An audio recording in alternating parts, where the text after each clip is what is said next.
Señoras, señores, ¿cómo están ustedes? Muy, pero muy buenas tardes. Es un placer darles la bienvenida a esta transmisión especial con motivo del cuarto informe de gobierno del presidente Andrés Manuel López Obrador. Gracias por acompañarnos. Estamos en vivo en Imagen Televisión, en Imagen Multicast, en Imagen Radio y en todas las plataformas digitales. En esta ocasión, el mensaje del presidente López Obrador se va a realizar en el Museo Parlamentario del Palacio Nacional. Por supuesto, son 4 años complejos, 4 años en los que ha tenido que pasar por una pandemia, en donde ha tenido también que enfrentar una crisis internacional en materia de inflación.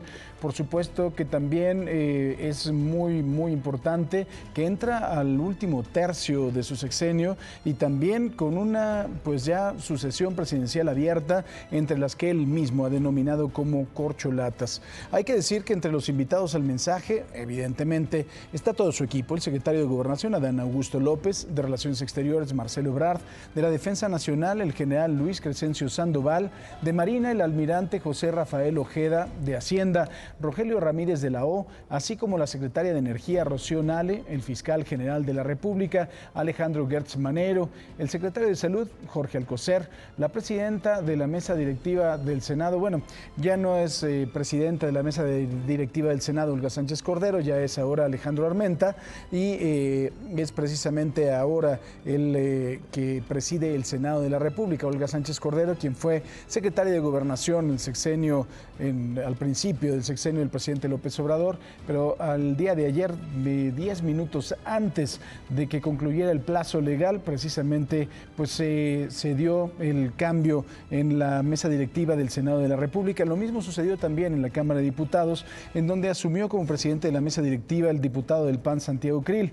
En la mesa directiva de la Cámara de Diputados, además de todo, a través de un informe del propio Santiago Krill, se dio a conocer que pues él no iba a asistir al informe porque a las 5 de la tarde, precisamente a esta misma hora, se tenía citada la sesión para iniciar pues ya el segundo periodo ordinario de sesiones de la 64ª legislatura, si no estoy equivocado.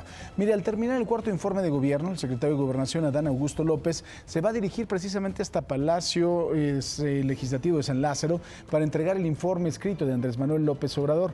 Se espera que más o menos esto sea por ahí de las 6:30 de la tarde. El encargado de recibir el documento, como ya le digo, será el nuevo presidente de la Cámara de Diputados, el panista Santiago Krill.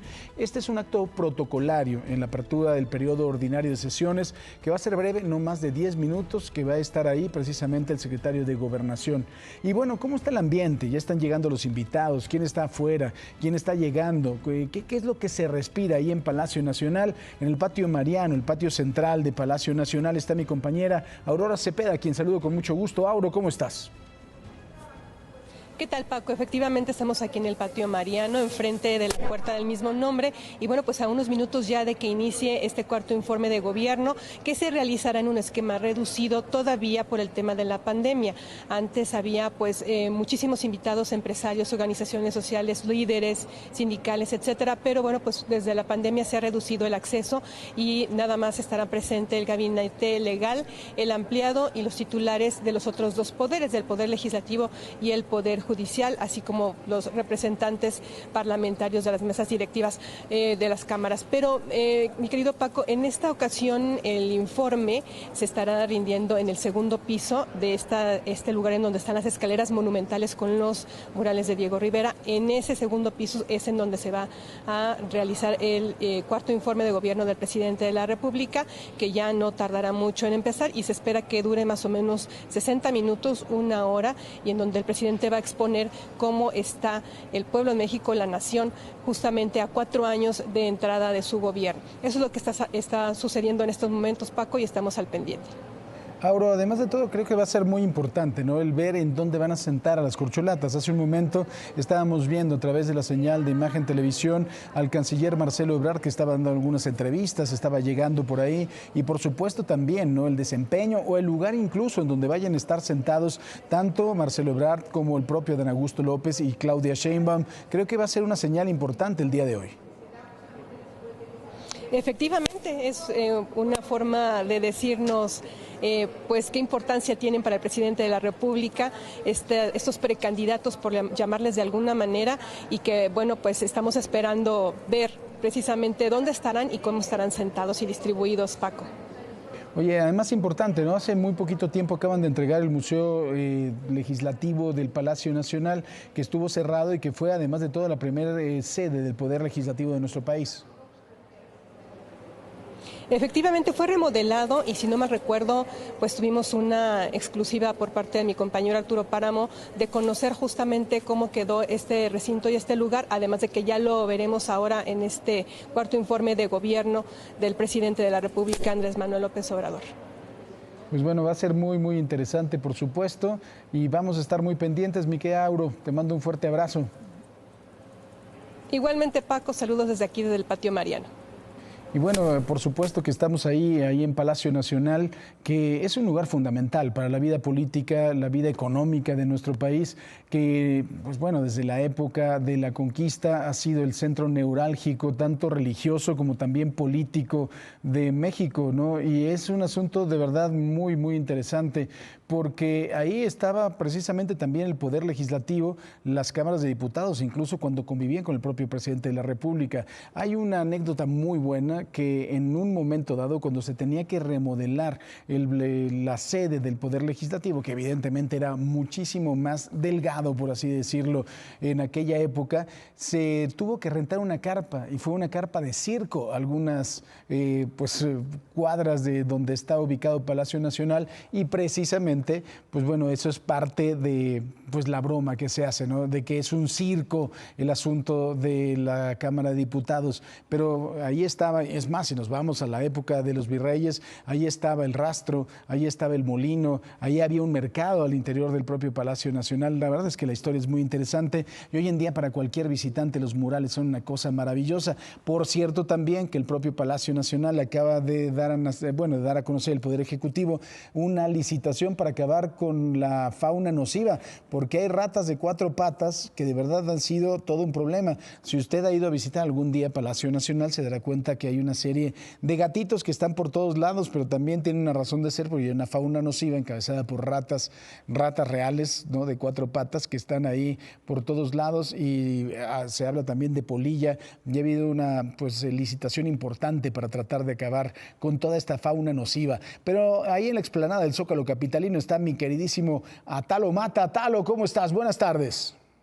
Bien, Paco, ¿cómo estás? Muy buenas tardes, saludos al teleauditorio. Pues mira, comentarte que no estamos precisamente en el Zócalo capitalino, estamos un poco más al fondo, en la calle de Corregidora, en uno de los portones principales de esta calle, donde justamente es donde está entrando el grueso de los invitados. Han algunos invitados, según nos han dicho, han entrado por algunas otras puertas, pero otros, la mayoría, han tomado la decisión de entrar por este lugar. A partir de las 4 de la tarde con 15 minutos fue cuando empezaron a llegar. Primero vimos por esta puerta a Daniel Chávez Morán, empresario del Grupo Vidanta. Incluso, tú mencionaste algunos que ya han ingresado y que están dentro. Mi querido Atalo, perdóname, nos tenemos que ir a la transmisión oficial del grito. Mire, en este momento estamos exactamente en el segundo piso de Palacio Nacional, en donde está la escolta militar con la bandera que debe de estar esperando al presidente de la República, y se está tocando el clarín de órdenes.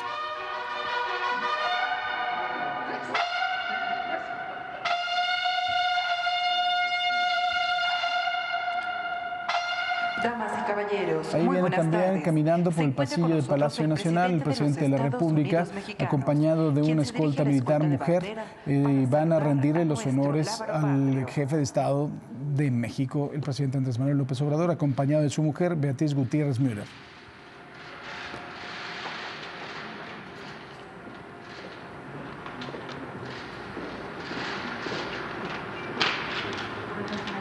Y va caminando precisamente por el segundo piso, en donde está este mural central. Están aplaudiendo los invitados. Está pasando. Aquí se puso en los arcos del segundo piso un templete en donde se llevará a cabo el informe. Se alcanza a ver a los diferentes miembros del gabinete del presidente de la República, Adán Augusto López. Alcanzo a ver también a Jorge Alcocer, el secretario de Salud. Del cuarto informe de gobierno, y vamos a escuchar. Con los honores al presidente constitucional de los Estados Unidos mexicanos y comandante supremo de las Fuerzas Armadas.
Sean tan amables de tomar asiento.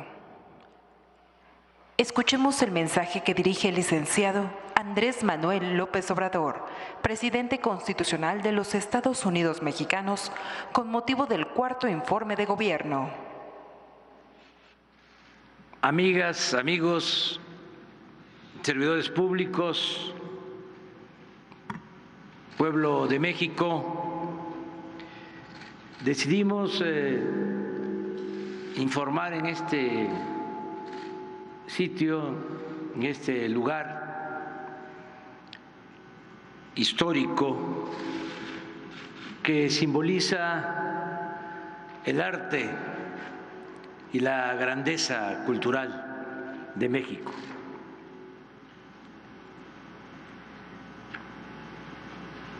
En estos años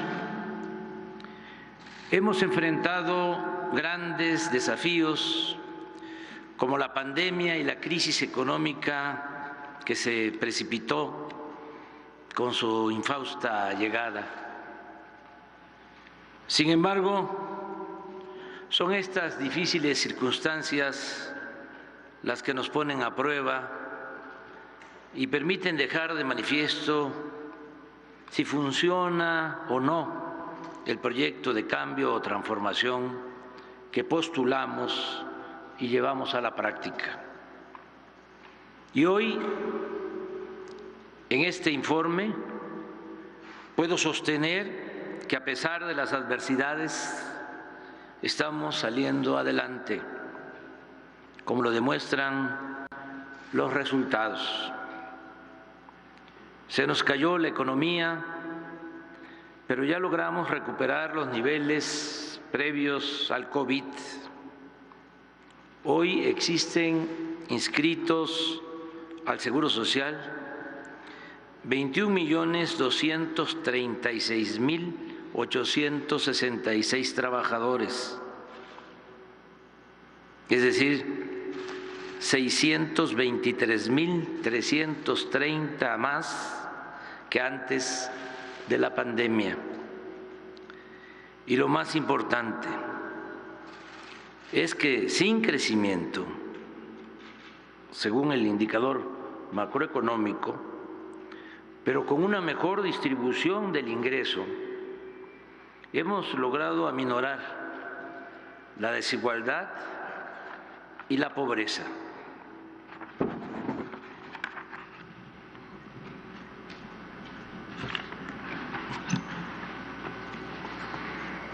De acuerdo con la última encuesta nacional de ingresos y gastos de los hogares, levantada por el INEGI de agosto a noviembre del 2020, en plena pandemia, mientras que en 2018 los más ricos ganaban en promedio 18 veces más que los pobres, en 2020 la desigualdad se redujo a 16 veces. Asimismo, en ese periodo, los más pobres fueron los únicos que vieron crecer sus ingresos en 1.3%. Esto se confirma porque mientras que los hogares del medio urbano perdían, a causa de la pandemia, 8%, en el ámbito rural se registró un incremento del 3.8%. Los programas para el bienestar permitieron que los adultos mayores de 2018 a 2020 incrementaran su ingreso promedio trimestral por persona de 12.420 pesos a 13.586. En cuanto a la población indígena, pasó de un ingreso trimestral de 8.887 pesos a 10.050, es decir, 13.16% más. El Coneval, en el segundo trimestre de este año, El ingreso laboral real por persona se incrementó en 4.8%, de 2.747 pesos a 2.880, en comparación con el mismo periodo de 2021. Estos datos reafirman nuestra tesis de que no basta el crecimiento económico, sino que es indispensable la justicia.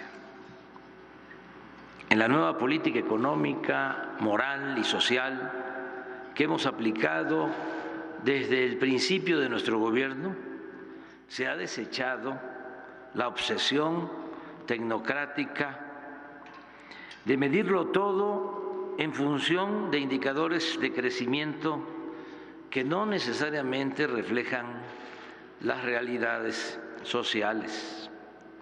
Nosotros consideramos que lo fundamental no es cuantitativo, sino cualitativo. La distribución equitativa del ingreso y de la riqueza. El fin último de un Estado es crear las condiciones para que la gente pueda vivir feliz.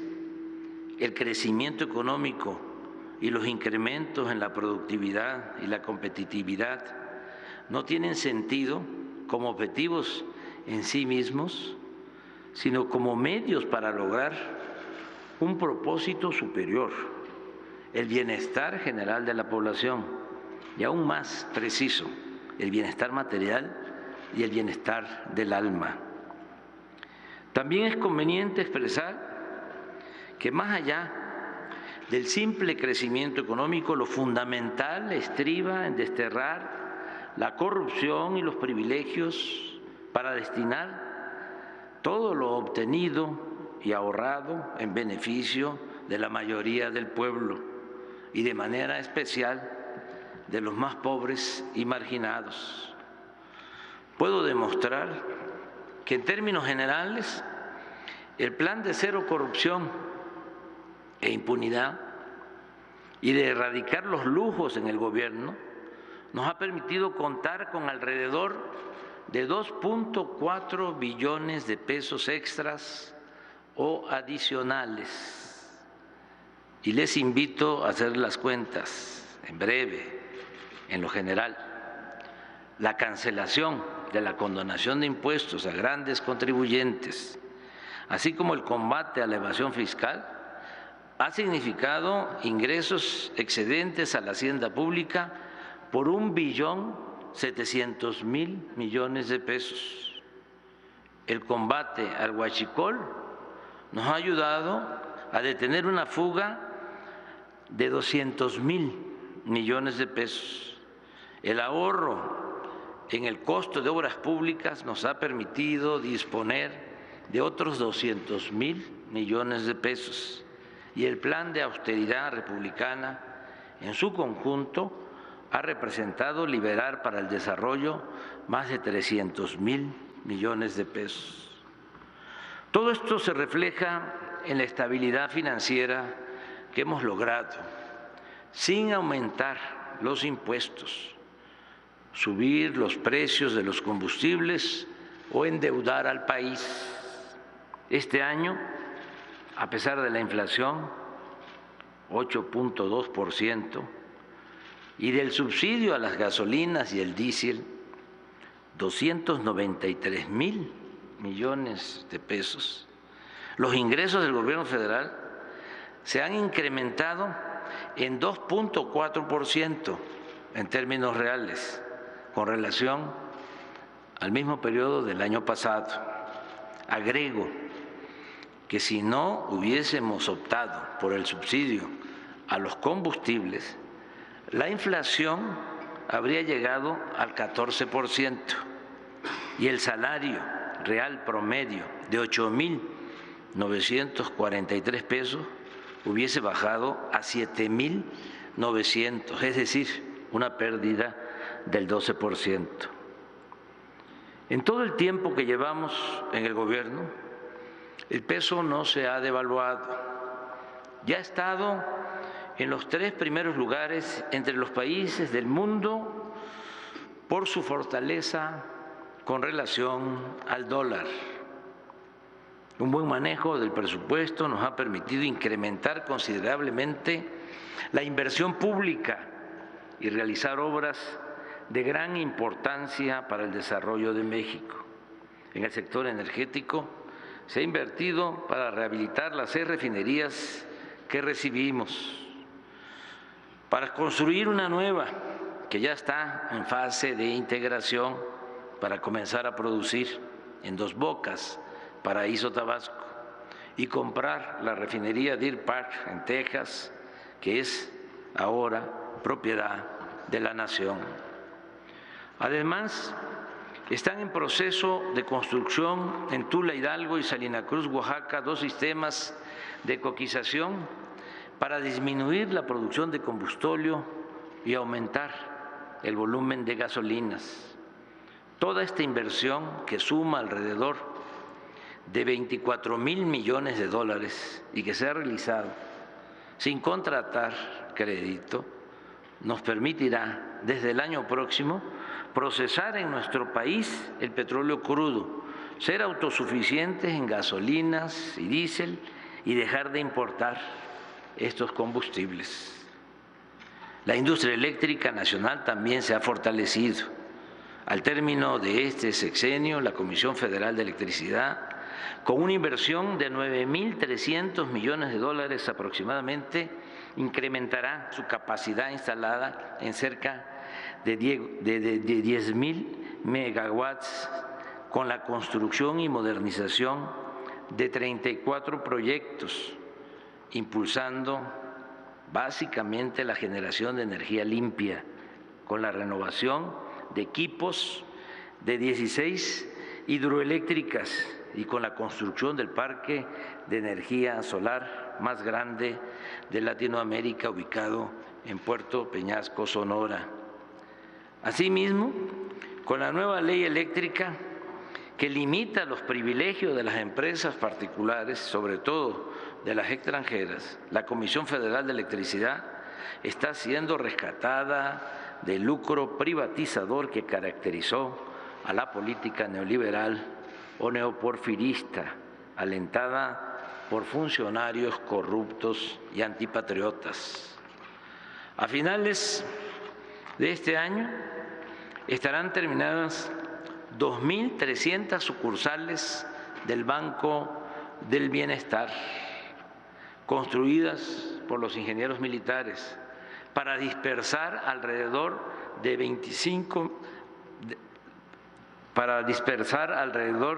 de 500,000 millones de pesos anuales en beneficio directo de 25 millones de familias del país.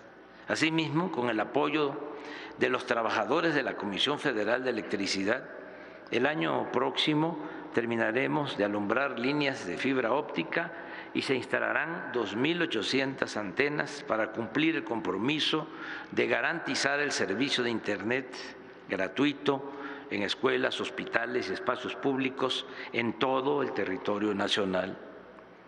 Así como consideramos fundamental la autosuficiencia energética, también estamos orientando nuestros esfuerzos y recursos para producir en México los alimentos que consumimos.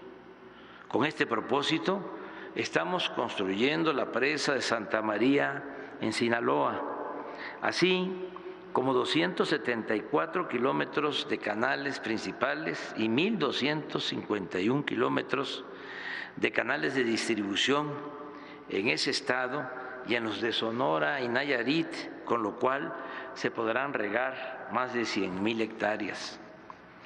En 2018 la producción de maíz, frijol, arroz y trigo fue de 31,5 millones de toneladas. El año pasado llegó a 32,3 millones de toneladas, 2,3% más. Y este año la producción de alimentos será considerablemente superior. Esto se ha logrado por el establecimiento de precios de garantía, por la entrega gratuita de 830,000 toneladas de fertilizantes, por el programa Sembrando Vida y por el apoyo directo a productores, en especial a los más pequeños. Al igual que a los campesinos, a los pescadores, se les entrega un apoyo económico de manera directa. El sector agropecuario, aún con la pandemia, no ha dejado de crecer.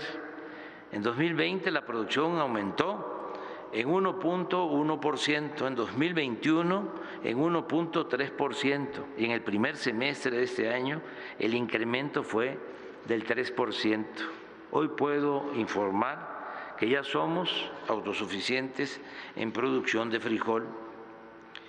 Es notorio que la inversión pública ha reactivado la industria de la construcción y que al hacer las obras y la infraestructura que requiere el país, hemos logrado el efecto multiplicador de crear muchos empleos y promover el crecimiento económico, sobre todo en lo regional.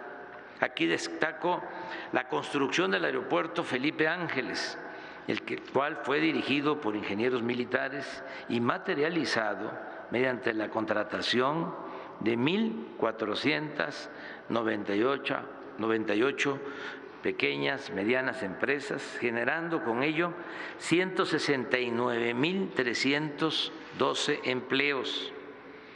Están en construcción circuitos carreteros como el de Jalisco y Nayarit, en la costa, las autopistas de la costa y el istmo de Oaxaca, los caminos rurales de Veracruz, Sinaloa, Sonora, Guerrero, Nayarit, Durango, Tabasco, Oaxaca y Baja California Sur, y los caminos artesanales de concreto y mano de obra comunitaria de Hidalgo, Veracruz, Guerrero y Oaxaca, así como la construcción de 40.516 kilómetros de carreteras, así como la conservación de 40.516 kilómetros de carreteras libres de peaje en todo el país, lo que ha implicado destinar un presupuesto global en 4 años de 68.641 millones de pesos.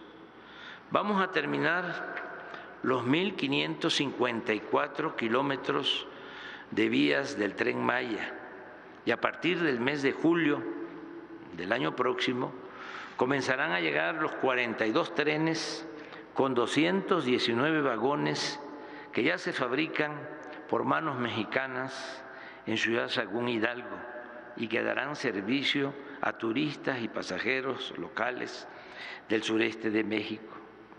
Aún superando varios obstáculos, vamos a cumplir el compromiso de que el Tren Maya sea inaugurado en diciembre de 2023. También se están rehabilitando las vías férreas para trenes de carga y pasajeros de Salina Cruz a Coatzacoalcos, de este puerto a Palenque, Chiapas, y de Ixtepec, Oaxaca, a Ciudad Hidalgo, Chiapas, en la frontera de México con Guatemala. Se terminó el tren urbano de Guadalajara y estamos por iniciar el de Tlajomulco, en Jalisco. El año próximo se inaugurará el tramo del tren Lechería al aeropuerto Felipe Ángeles para llegar en 45 minutos de Buenavista, en el centro de esta ciudad, a esa terminal aérea. De igual forma, en diciembre del año próximo empezará a operar el tren a Toluca. En fin, al término de mi mandato, dejaremos funcionando un sistema de trenes de pasajeros con más de 2.000 kilómetros, algo no visto en varias décadas.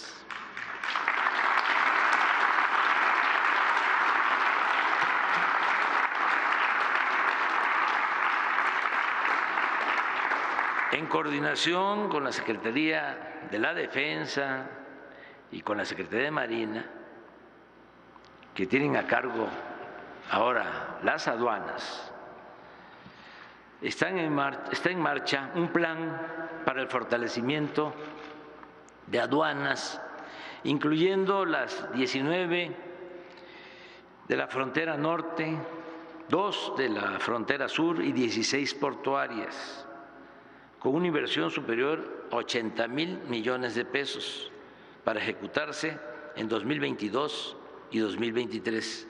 Aquí añado que desde que están las aduanas a cargo de la Secretaría de la Defensa y de la Secretaría de Marina, ha habido un aumento en los ingresos del orden del 20%. Ya estamos recaudando en las aduanas alrededor de 1 billón de pesos. No hay fugas ni se permite el contrabando.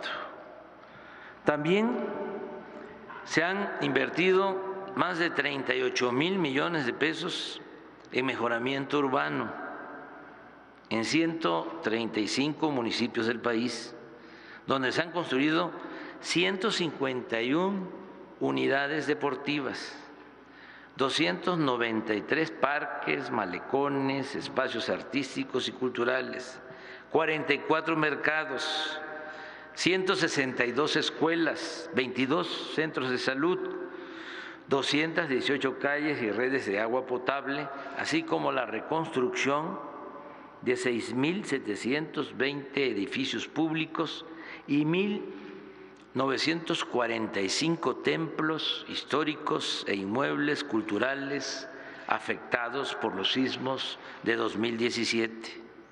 Desde que llegamos al gobierno, se han otorgado créditos de Foviste e Infonavit en beneficio de casi 2 millones de trabajadores, y el programa de ampliación, reconstrucción y construcción de vivienda ha llegado a 312,000 familias pobres.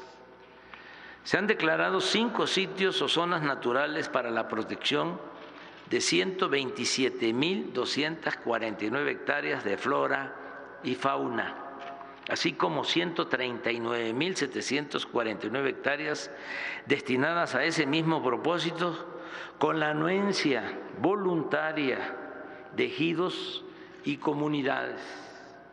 Continuamos con la construcción del Parque Ecológico del Lago de Texcoco y la ampliación y mejoramiento del bosque de Chapultepec, desde Los Pinos hasta la Ermita, ubicada en el antiguo pueblo de Santa Fe, fundado por Vasco de Quiroga.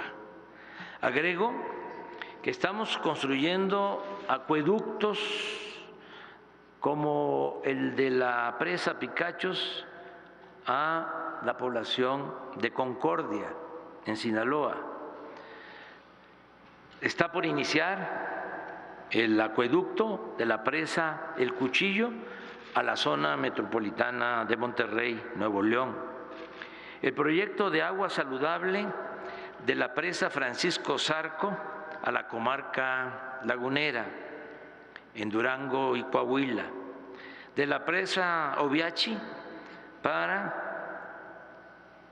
abasto de agua a los pueblos yaquis, en Sonora. El acueducto de Escárcega a Calakmul, en Campeche, y 2 más de la presa Zapotillo a la zona conurbada de Guadalajara, Jalisco. Es indudable que el principal distintivo del gobierno que encabezo y que coordino con el apoyo de todas, de todos ustedes, servidores públicos, el principal distintivo son los programas para el bienestar, orientados a mejorar las condiciones de vida y de trabajo de la mayoría de la población y cuya prioridad, sin ninguna duda, son los pobres. Es una realidad virtuosa el programa de la pensión, que ya beneficia a 10,500,000 adultos mayores.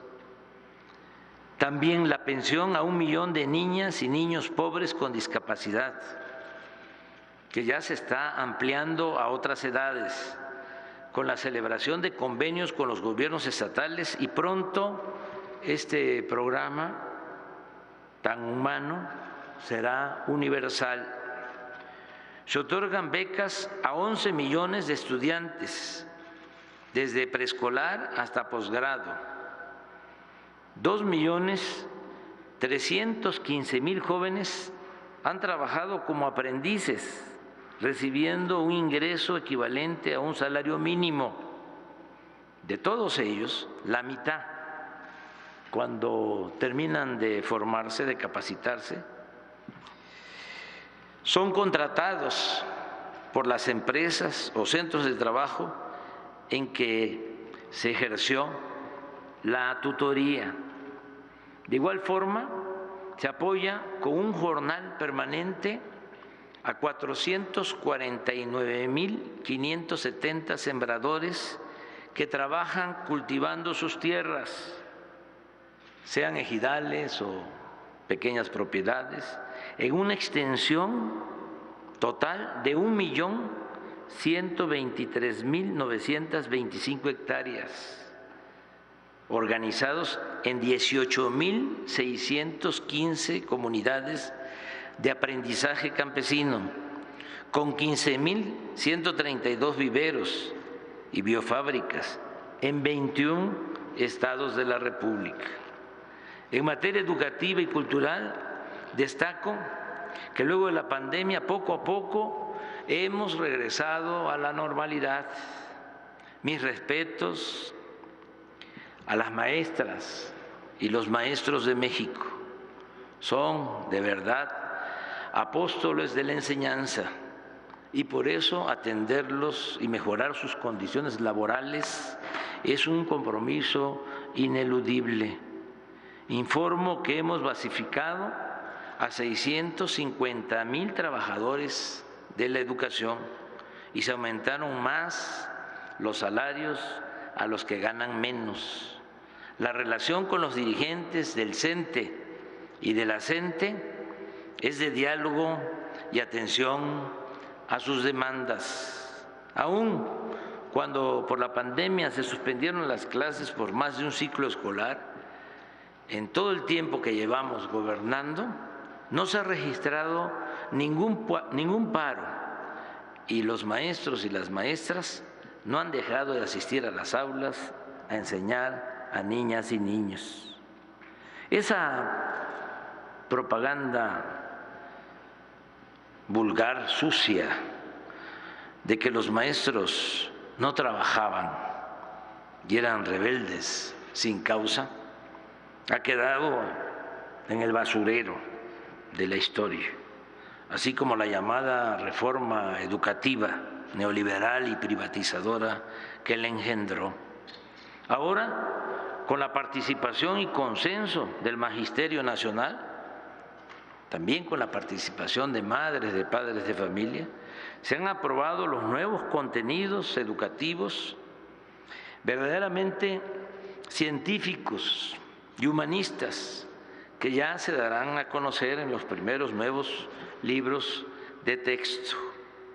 Se sigue aplicando y extendiendo el programa La Escuela es Nuestra.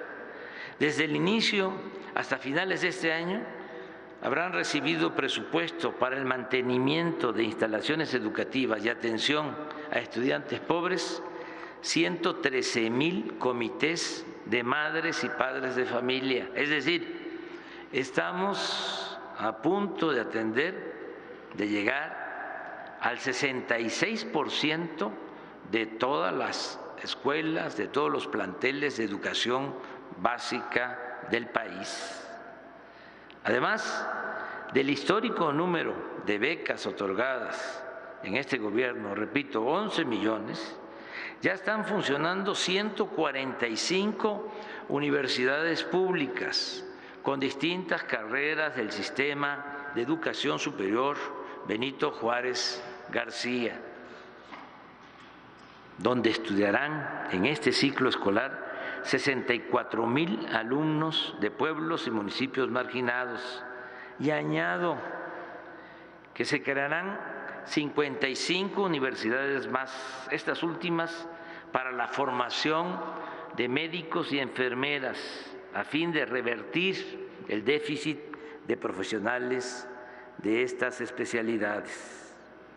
Precisamente en materia de salud pública, una vez terminadas las acciones que emprendimos con urgencia para salvar vidas por la pandemia, estamos concentrados en crear uno de los mejores sistemas de atención médica universal y gratuita del mundo. Ya prácticamente hemos terminado en 3 estados, Nayarit, Tlaxcala y Colima. En estas entidades federativas se han rehabilitado y equipado centros de salud y hospitales. El abasto de medicamentos está en estas 3 entidades federativas en el 95%.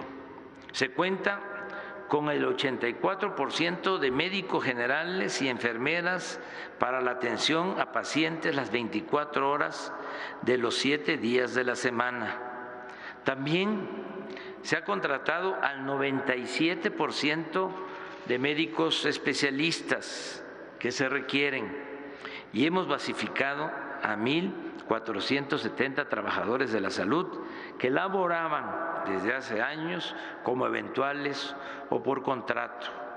Y así continuaremos en la aplicación del sistema federalizado IMSS Bienestar para concluir a mediados del año próximo en todos los estados de la República. Vamos a hacer realidad el derecho constitucional del pueblo a la salud. Es muy satisfactorio poder informar que estamos reduciendo la incidencia delictiva. No hay duda, no tengo ninguna duda, estoy absolutamente convencido y ojalá y esto se pueda compartir cada vez con mayor número de personas en México y en el mundo, de que la paz es fruto de la justicia y que la clave para conseguir la tranquilidad y la paz está en la atención a los jóvenes, en la atención a la población más vulnerable y en la atención a los marginados de los beneficios del desarrollo. Así, con esta estrategia básica, estamos reduciendo la violencia. Estas acciones, desde luego, tienen como complemento el trabajo en equipo en el Gabinete de Seguridad, la perseverancia, el profesionalismo, el no permitir ni la corrupción ni la impunidad. Todo esto nos está dando buenos resultados. Desde que llegamos al gobierno hasta el día de hoy, los delitos del Fuero Federal han bajado en 29.3%. De igual forma, en coordinación con los gobiernos estatales y municipales, se ha logrado disminuir el robo de vehículos en 43.1%, el secuestro en 81%, y en todos los delitos de robo hemos logrado una disminución en general del 23.4%. Quizá algunos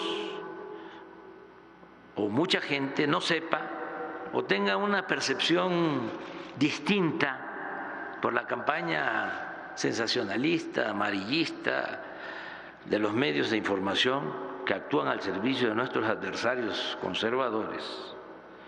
Pero con datos del INEGI podemos demostrar que hemos reducido el número de homicidios en 2.82% y en lo que va del año se estima en 10.4% la disminución.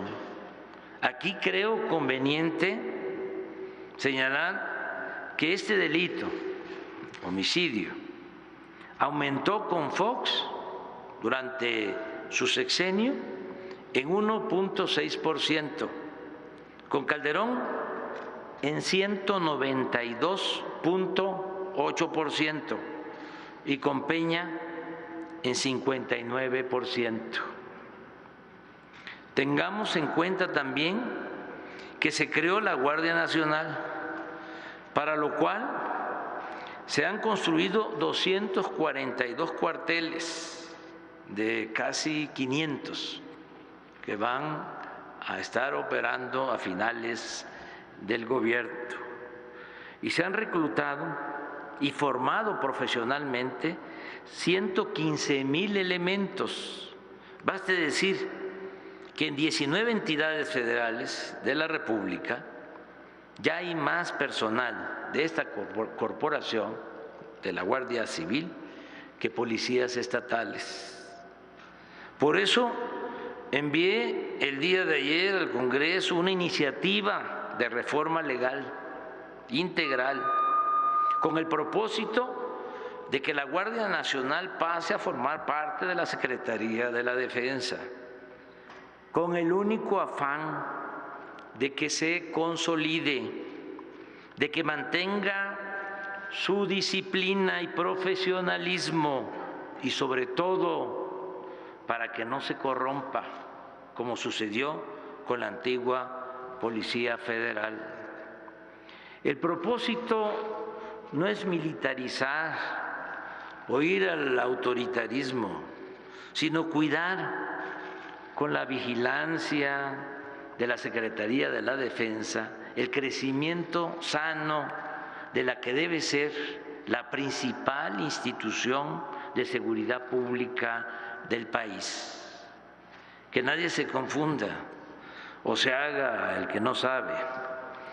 En nuestro gobierno no hay personas como García Luna. No se permite la violación de derechos humanos. La autoridad no es cómplice, encubridora y tampoco ejecutora de torturas y masacres. No se admiten relaciones de complicidad con nadie y por el contrario se combate la impunidad y existe toda la voluntad para no dejar sin castigo ningún delito. El caso Ayotzinapa es una prueba. Amigas y amigos, aún con los graves problemas externos que hemos enfrentado, como la pandemia y la guerra en Ucrania, que han precipitado la crisis económica en el mundo, en nuestro país, los datos indican que estamos mejorando.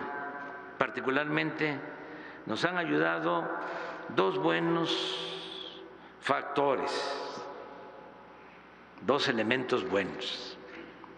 La estrategia de apoyo a los de abajo, eso no debemos de omitirlo, y las ventajas del tratado comercial con Estados Unidos y Canadá.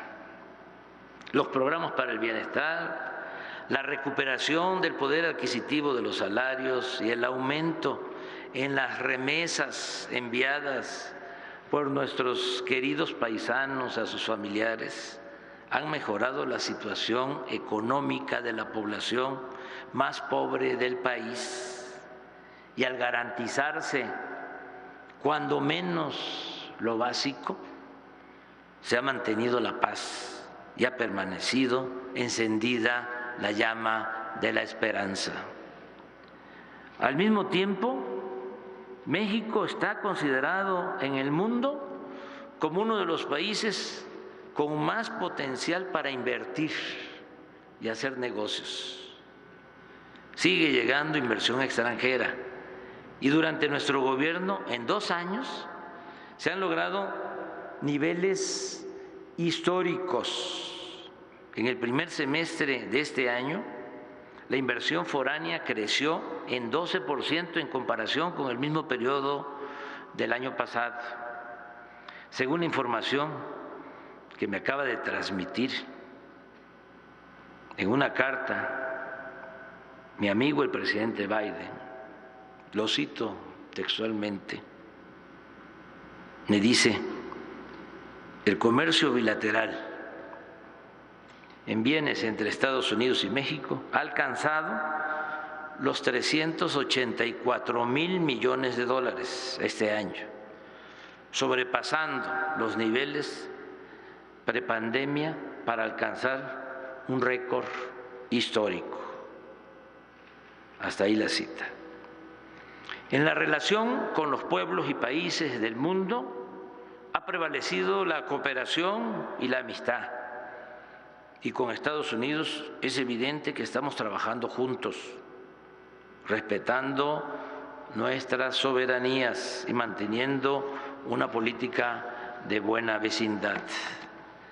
Amigas y amigos, a estas alturas del sexenio, a 2 años y 1 mes de terminar mi mandato, todavía nos falta tiempo y nos va a tocar celebrar, vamos a celebrar muchas otras cosas buenas en beneficio del pueblo.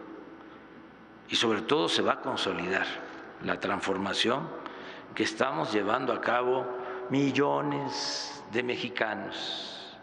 Hasta ahora, en una apretada síntesis, podemos destacar lo siguiente. En México ya no domina la oligarquía, sino existe un gobierno democrático cuya prioridad son los pobres. La corrupción no se tolera, ni hay impunidad para nadie. Se acabaron los privilegios fiscales. No hay lujos en el gobierno y los servidores públicos actúan con eficiencia, responsabilidad y honradez.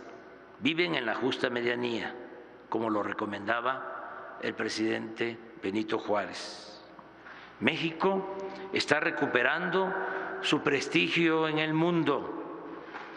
El Estado dejó de ser el principal violador de los derechos humanos. El aumento al salario, el reparto de utilidades y los programas para el bienestar se han convertido en nuevos y eficaces medios para la distribución más justa de la riqueza. Se elevó a rango constitucional la pensión para adultos mayores, el apoyo universal a discapacitados y el otorgamiento de becas a estudiantes de familias pobres. Está por convertirse en realidad el principio de que la educación y la salud no son privilegios, sino derechos del pueblo.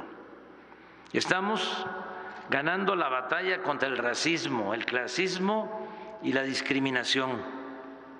Hemos reducido la incidencia delictiva. Son pocas las manifestaciones de protesta. No proliferan las huelgas, ni existe ingobernabilidad. Se garantiza como nunca la libertad de expresión y el derecho a disentir. El gobierno no participa en fraudes electorales. La Fiscalía General de la República y los poderes legislativo y judicial actúan con absoluta independencia. El peso no se ha devaluado.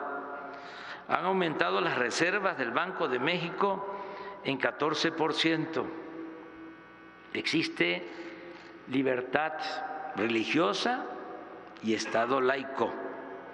Se está demostrando que la mayor riqueza de México es la honestidad de su pueblo y ahora más que nunca está presente que México es de los países con mayor riqueza cultural en el mundo.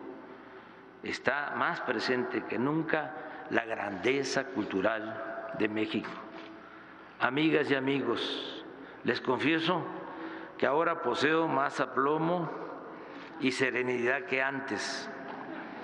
Ha crecido aún más esto sin duda mi respeto y el amor al pueblo.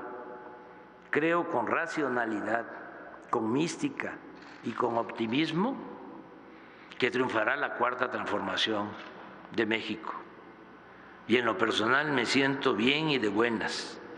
Estoy feliz porque la revolución de las conciencias ha reducido al mínimo el analfabetismo político.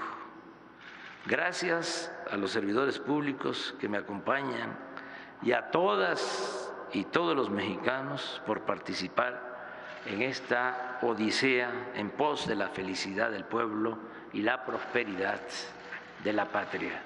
Muchas gracias. ¡Que viva México! ¡Viva México! ¡Viva México!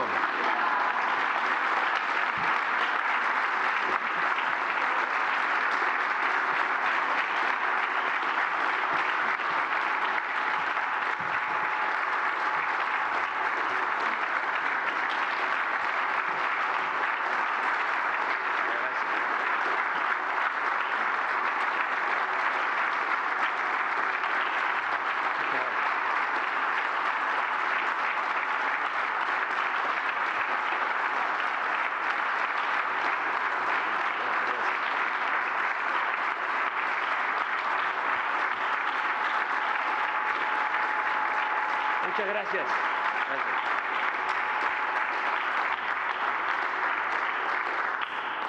Finaliza esta ceremonia con los honores al presidente de los Estados Unidos mexicanos y comandante supremo de las Fuerzas Armadas. Se les invita a entonar nuestro himno nacional.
El presidente de México se dirige a la escolta de bandera para despedirse de nuestro lábaro patrio.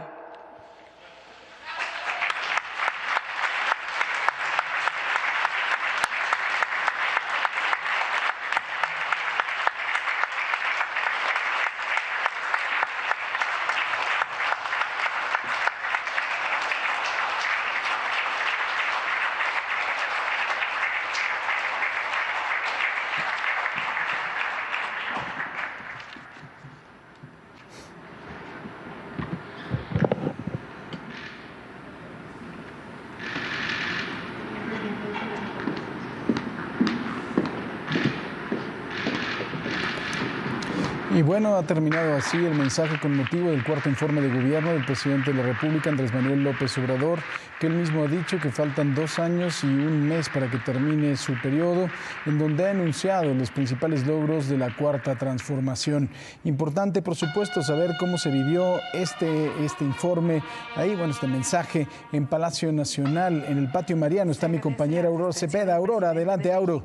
De su distinguida esposa, ¿Qué tal, Paco? Buenas tardes otra vez. Pues nada más para comentar que fue un mensaje de aproximadamente 45 minutos en donde el presidente empezó hablando de los ingresos de los mexicanos y, por supuesto, también del combate a la corrupción que ha hecho y su plan de austeridad. También habló pues de la fortaleza del peso, los combustibles y gasolinas, la CFE, la promoción agrícola y la situación de ferrocarriles, aduanas, las instalaciones deportivas que se han creado y los programas de bienestar. Habló de las escuelas, la salud pública, la seguridad pública y también de la inversión extranjera que se ha multiplicado en nuestro país. Pero sobre todo dijo que se mantiene encendida la esperanza debido a que pues con esos programas sociales se ha logrado más justicia y con la justicia llega más pues la paz social. Hablando ya un poco más de las corcholatas, mi querido Paco, bueno, pues el sillerío fue dividido en 3 columnas.